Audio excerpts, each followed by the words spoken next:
Welcome back to Manga Historian's Complete Story Series. Today we're going to be covering Berserk 236 to 238. Now in our last video we watched how Griffith led an attack on the Kushan Emperor, Ganishka, as he started to take over Windhelm. While the apostles Locus and Irvine met with Ganishka head on, Griffith launched a covert rescue of the princess, Charlotte, during the confusion. Seeing how Griffith's plan was never actually to engage in fighting, Ganishka could do nothing but watch, as Griffith took his only bargaining chip off into the night sky. While the fighting was taking place, Guts and the others managed to escape the fire at Flora's mansion and make it to the coastline. As Ishidoro excitedly jumps into the water, Evilaria says that she can't understand why people get so excited about seeing the ocean. It stinks and there is salt everywhere. As she turns to Shirkei to ask what the big deal is, she finds her beginning to stare off. Evilaria flies over to get her attention, and as she lifts her hat, the wind begins to pick up, blowing it across the beach. Guts picks it up, placing it back on Shirkei's head, and as he does, he notices his hand trembling. He looks at it for a moment as Shirkei asks if he's alright, and he laughs, stating his body isn't that fragile. Don't worry about it. Shirkei then asks, well, you could probably at least take off the Berserker armor. Rest for 4 to 5 days, let your body recover. As they continue to walk, Guts says that the charms that are inside of the armor and on Casca's necklace won't last forever. They've already wasted 7 days and they don't have time to spare. That and the charms are helping control the pain. So with that and the medicine for the little guys, he's already becoming healthier. Shirkei tells him it's still too dangerous. That armor is cursed. They have no idea if he could go berserk during a battle again. Guts says that she's forgetting one thing. We now have a reliable magic user around to help just in case. As he walks on ahead, Shirkei thinks to herself that even still, he's overdoing it. After the fight, it was truly terrible. He bled for days because the armor had stuck to him. Once they finally managed to peel it off, he kept losing consciousness, only to be reawakened by the pain. And each time, the wounds would just reopen. No matter how strong a human has to be to fight a monster, it would mean that he has submerged his humanity and transformed himself into even a greater monster. If that was to happen again, there's no guarantee on his life. While Shirkei thinks, she hears Guts say that it's nice, and Shirkei looks back over at everyone and sees them all playing in the ocean, with Casca actually smiling. While Guts and Shirkei look on, Guts says that he thought it was gone forever. To be able to calmly watch the sunset, and for nights that he could sleep peacefully. Later that night, the group takes shelter and Shirkei begins to undo Guts' bandages. And Puck says that it looks like he's lost weight. Evilaria asks if he can still even swing his sword. Guts tells Shirkei that she's getting better at this, but not to overstrain. He's already feeling a lot better. She continues to heal the minor injuries and begins to think that he's just lying. Traveling like this will not let those wounds heal. And once Shirkei is done, Serpico serves everyone dinner, and as Guts takes a bite,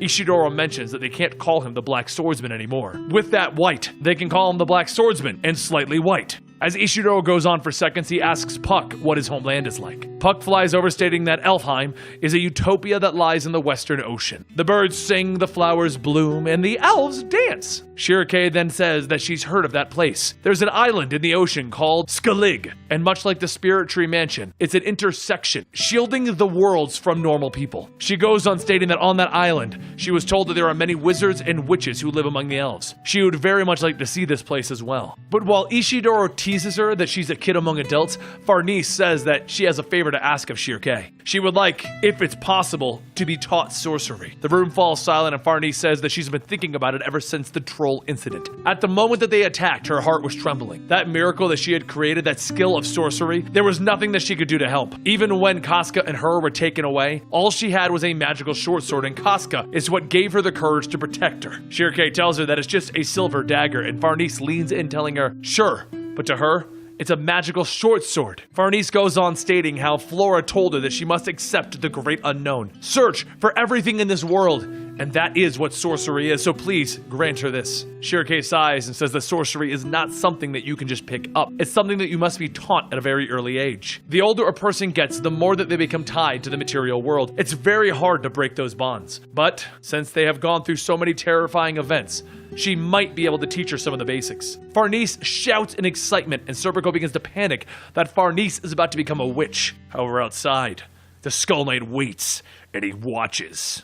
Later that night, Shirkei steps outside to meditate, but her concentration is broken as Guts steps out asking if she's out for a walk. She asks if he couldn't sleep either, and Guts tells her, kind of. Shirkei then asks why is he still carrying his sword? It could slow down the healing. And Guts tells her it's a habit, really. He won't feel calm without it. As he looks out into the ocean, he says that the sea can become quite scary, like you'd be swallowed up and taken away to its depths. Shirkei turns to the water and says that this is her first time at the sea. The mistress told her that the sea is connected to the astral world. It was a thing that was beautiful and kind, yet creepy and terrifying. As Shirkei goes on, she says that she knows it's only been a few days, but it feels like she's come a long way. A journey that she can never return from. Guts pats Shirkei in the head, telling her that she is overburdening herself, and Shirkei shouts that she is not. But Guts tells her that if she keeps it up, she'll grow up to be a twisted adult. Ivalaria says that that's quite a thing for a twisted adult to say who already knows that they're twisted. Shirkei quickly turns around and says that he doesn't have to worry about her. To magic users, a loved one's death isn't the end, but rather a change into something greater, so it's not something to be sad about.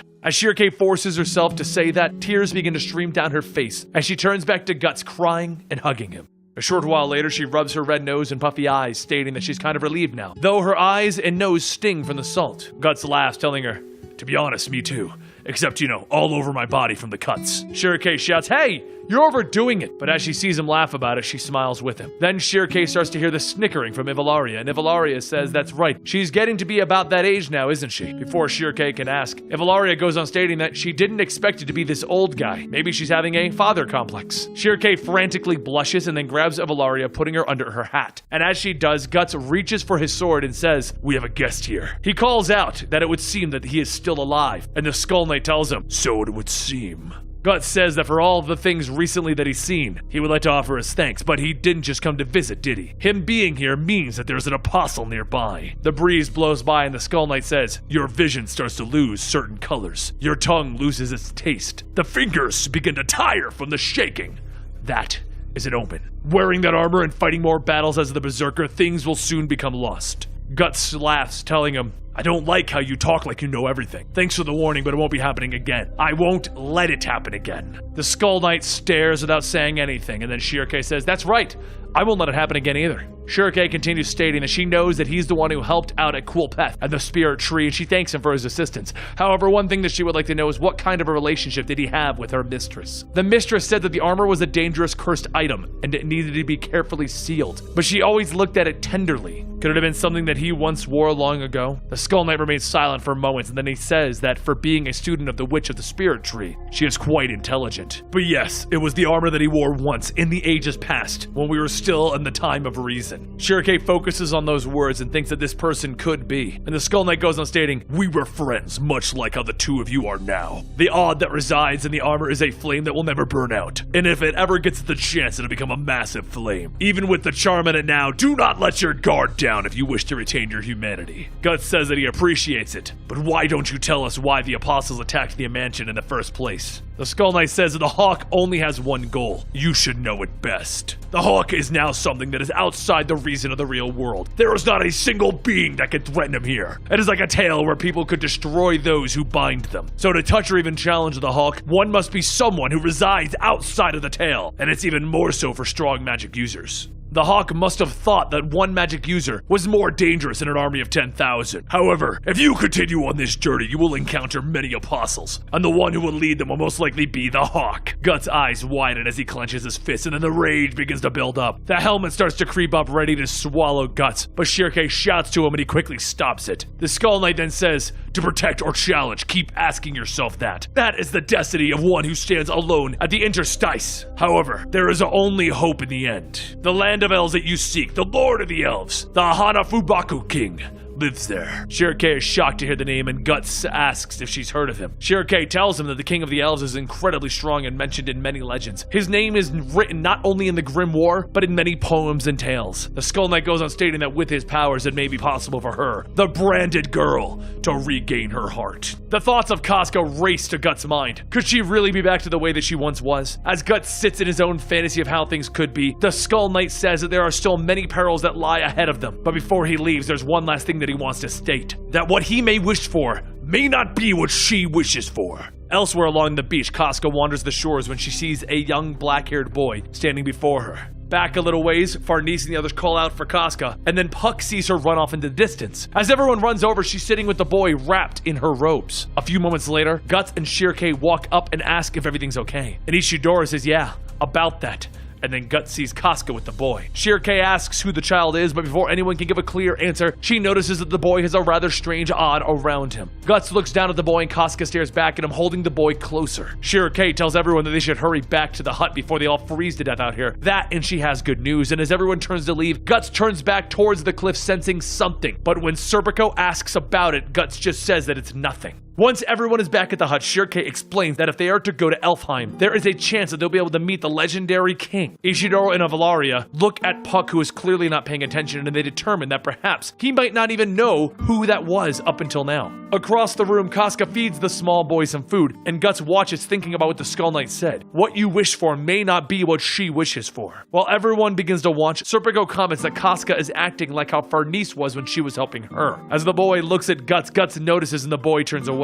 Guts gets back up to go set up his equipment, and after a few more glances, the boy starts to climb on the back of Guts' cloak. As he reaches towards his head, Casca gets up to try and grab the boy away, but the boy slips from both their grasps and towards the knife that Guts has laid out. Both Guts and Casca reach out to catch the boy, but they both end up holding the child, as two parents would. Everyone stares for a moment, and Casca snatches the boy from Guts and runs to the corner. Soon, everyone begins to go back to sleep, and as Guts leans against the wall, he sees how Casca is with the boy, and he remembers back to when she gave birth to the demon fetus. He then thinks back to the last time that he saw the child, which was back at the Tower of Conviction, and then he wonders where the child may be. But as the night goes on, the winds gently blow across the coast, and the waves quietly crash. And in those waves, one of the Kushan crocodiles peers out of the waters. And that concludes chapter 238 of Berserk. Don't forget to subscribe to this channel to keep up to date on the Berserk videos every Friday, and click that little bell button so you're up to date on all of the videos that we put out over here.